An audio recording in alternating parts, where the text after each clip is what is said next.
João, após a suspensão dos Estados Unidos para a compra de carne aqui no Brasil, qual que é a posição da sociedade rural brasileira? O que vocês acharam dessa decisão tomada pelos americanos? Perfeito. Realmente, primeiramente, boa tarde, obrigado pelo espaço. A visão da sociedade rural brasileira é que esse embargo ele tem uma finalidade clara de protecionismo do mercado americano. Nós sempre soubemos que eles sempre foram muito protecionistas e a pecuária brasileira esse ano sofreu alguns abalos ou algumas crises, começando na carne fraca, que deflagrou toda alarmou, né, de forma genérica uma questão da pecuária brasileira que de fato não é genérica, ou seja, houve aí uma postura, no caso da carne fraca, uma postura que a gente entende de corrupção de alguns funcionários do Ministério, mas isso não é genérico.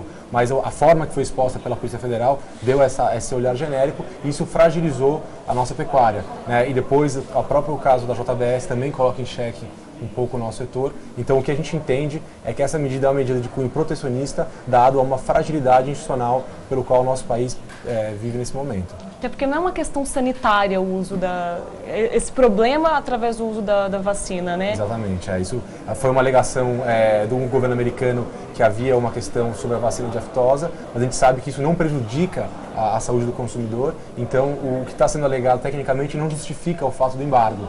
Então, a gente sabe que o Brasil tem uma diferença muito grande em termos de qualidade de carne. Nenhum país, talvez no mundo, tem uma questão sanitária como o Brasil tem, de uma indústria que tem toda uma exigência sanitária que diferencia o país de outros países do mundo. Tanto que a gente conseguiu abrir mercado para o Japão, para a Coreia, que são países extremamente rígidos, assim como a Europa. Então, nós sabemos muito bem que essa justificativa ela não convém e ela não é de cunho técnico, é de cunho protecionista. O governo brasileiro tem reagido fortemente desde a carne fraca, todas as crises que a pecuária tem passado. O ministro já se manifestou e já disse que vai aos Estados Unidos. Como que a entidade vê a postura mesmo do Ministério da Agricultura diante dessas crises? Perfeito. Eu acho que de fato assim, se nós não tivéssemos o ministério que nós temos hoje, ou seja, a pessoa do Blairo Maggi, as crises no setor seriam muito piores. Ou seja, quando veio a história da carne fraca, o Blairo foi um defensor inquestionável do produto brasileiro, porque ele conhece a fundo a estrutura nossa sanitária. Então, assim, se a gente não tivesse a postura, o ministro que nós temos hoje, a crise seria muito mais profunda.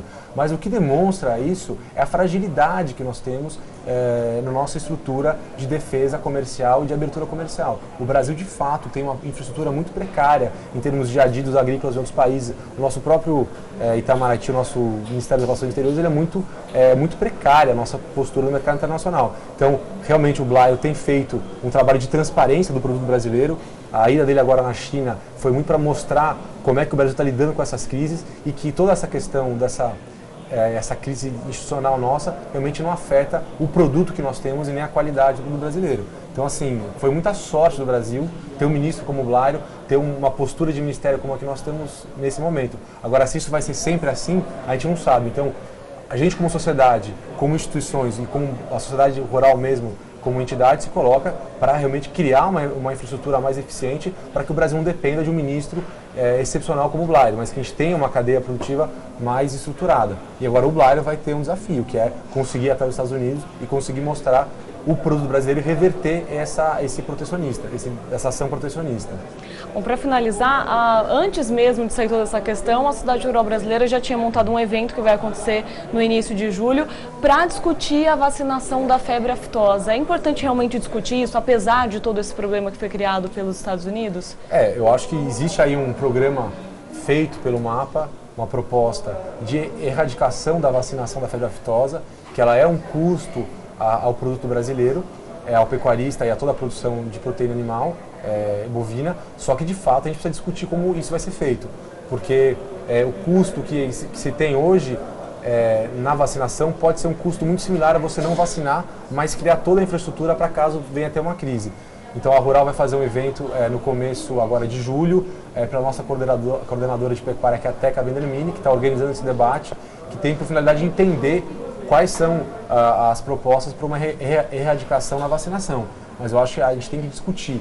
Ele é uma questão necessária, traz custo, mas tem que se pensar numa situação que a gente não tenha mais a vacinação. João, obrigada pela sua vinda aqui, pelas suas explicações. Muito bom, boa tarde a todos.